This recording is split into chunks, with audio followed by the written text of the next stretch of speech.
Wisconsin's bars and taverns have been closed for weeks now due to the outbreak. Restaurants have been forced to close seating and offer carry-out or delivery only. The restaurant industry can be challenging even when there isn't a pandemic going on. We know that, and we wondered how many of these establishments will survive this. So we're asking. Arthur Sankey is the creator and producer of the popular Wisconsin Foodie series on public television. So Arthur, it's scary to think a lot of our favorite restaurants have really been hit hard by this. There has to be concern that some of them won't make it. Yeah, definitely. Just to start off, I just got these numbers from the Wisconsin Restaurant Association. And in these first 22 days, the industry has lost $288 million in sales. And the service industry has also laid off 56,000 employees. And you could imagine that number is just rolling day by day by day. So like what you said, it's an industry that's already on a thin margin. And now, I mean, this is going to, break a lot of backs. We're looking at about 13,000 drinking and eating establishments in Wisconsin, and I'd be shocked if 70% of those came back. So you're saying you think that maybe 30% will close indefinitely? 30% will close unless there is, dramatic benefits or, local governments, federal government can step up and really help these businesses. And when we're looking at grants versus loans, I think a lot of these businesses couldn't even stand alone. I think people need grants right now. People need money that can really help them, that they don't have to worry about paying back. Truly a sad reality, because we have so many different places we love to go to. And I know that some restaurants in my neighborhood, they're getting really creative because they want to still be able to provide jobs and provide for their customers. So what are some of the more creative ideas you've seen? Sure. I hate to start off on that sad note, but I really have to say this industry is both resourceful and resilient.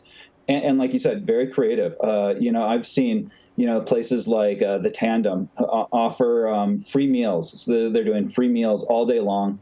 They have other restaurants that have overstock in the refrigeration, drop off food to them, and they're putting out free restaurants in their community.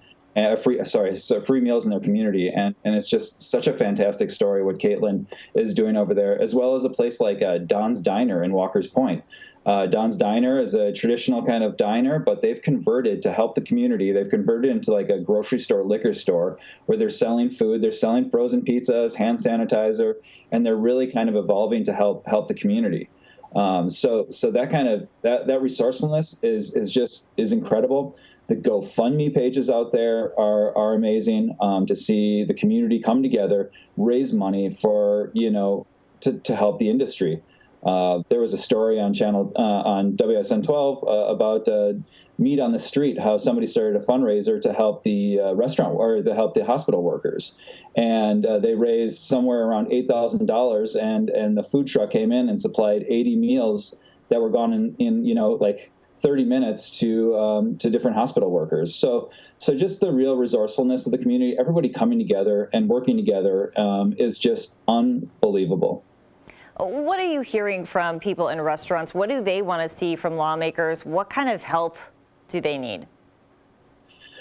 Like I said earlier, the restaurants really need help, and not in the form of loans. I think loans are helpful, but it also adds to everything that they're already fighting right now that they have to consider in the future. They already have payments that they already have, funds that they have to pay back. So I think adding another 3.75% loan on top of money that they're already looking to pay back is really troubling. So I think, the WEDC is doing a really great job with their SB 2220 loan. And I know it's the loan is a little smaller, but it can help right now. But then hopefully when they pass this bill in Congress, it will really come and help small businesses. I know the National Restaurant Association and Wisconsin Restaurant Association have been really lobbying for the small independent restaurants, and I feel like they're pretty certain that the things that they've lobbied for are going to find its way in the bill. So there's some real hopefulness in that bill that's going to come out, that's going to help, with employee benefits, that's going to help with, funds to keep these restaurants alive. So I think, there's a lot of hopefulness there in those kind of packages, but also in the community where people are coming out in droves for takeout, for delivery, for, people are tipping, people are buying gift certificates. So I think the community support for these restaurants is just incredible. I mean, you try to call a restaurant and the number is just off the hook. It's just busy, for an hour on end. So we can really see the community stepping up, and I think that needs to continue.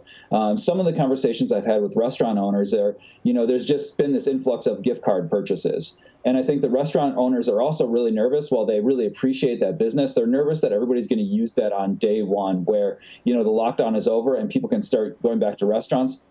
Businesses are afraid that everybody's going to use the gift cards right away, which could be, a negative to a business because they need that initial cash influx. So if I could tell people anything, it's hold on to those gift cards for a special occasion, or, maybe a couple months past, once we get past this situation. I think that's a really good point. We all need to do our part to make sure that our favorite spots survive this. Arthur, thank you. Thank you very much. Local versus state, the big divide over the coming election.